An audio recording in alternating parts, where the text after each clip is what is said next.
Mga katrops, welcome back ulit sa aking channel, Sports React PH. At ngayon nga ay pag-uusapan natin ang balitang lumalabas na nga po ang prime Russell Westbrook sa Denver Nuggets. Pag-uusapan na rin nga natin dito sa ating panibagong video ang balitang bagong superstar duo ng Los Angeles Lakers.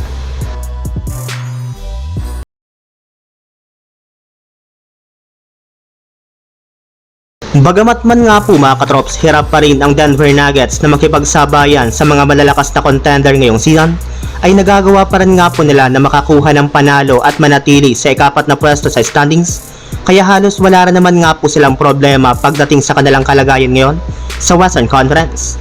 May ilang magagandang bagay na rin naman nga po ang nangyayari ngayon sa kanilang team, kagaya na lang ng pagbabalik ng tunay na laro ni Russell Westbrook.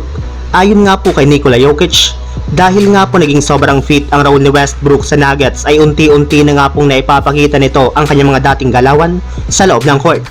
Mas masaya na nga po itong naglalaro ngayon, kaya doble na nga pong ibinibigay nito na enerhiya at mga hustle pace sa kanilang mga laban. Tumaas na rin naman nga po ang average ni Westbrook sa 13.8 points, 5.1 rebounds at 6.4 assists per game sa kanyang 47.7% shooting kumpara last season. Nagkakaroon na rin naman nga po ito ng eksplosibong drive sa ilalim ng basket at ilang mga nakakamanghang plays na parang bumabalik ngayon ang galawan ng isang prime Westbrook sa Denver Nuggets. Pero mismong si Westbrook na nga po nagsabi na kung hindi nga na po sa Nuggets ay hindi nga po siya magkakaroon muli ng ganito kagandang performance ngayon, kaya utang nga po niyang lahat sa kanyang buong kupunan. Samantala, punta naman tayo sa ating sunod na pag-uusapan sa balitang bagong superstar duo ng Los Angeles Lakers. Literal nga po mga katrops na ginulat ng Lakers ang buong mundo matapos nga po nila na mai-pull off ang kanilang trade ngayong araw sa pagitan ni Luka Doncic at Anthony Davis. Marami nga po dito ang natuwa, nagulat at maging nalungkot since meron nga pong aalis sa kanilang lineup, kagaya na lang ni Max Christie.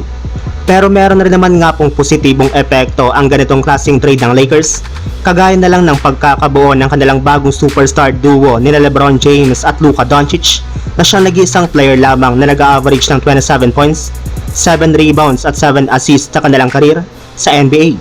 Isa pa, tuluyan na nga po silang nakabuo ng isang bagong super team na kinabibilangan ni Luka Doncic, Austin Reeves, LeBron James, Dorian Finney-Smith, Jackson Hayes, Rui Hachimura, Gabe Vincent, Dalton Knepp, Jared Vanderbilt, Maxi Kleber, Cam Reddish, Markieff Morris, Shake Milton, at si Bronny James na siyang gagamitin nga po nila sa pagkuha ng kampiyonato ngayong season.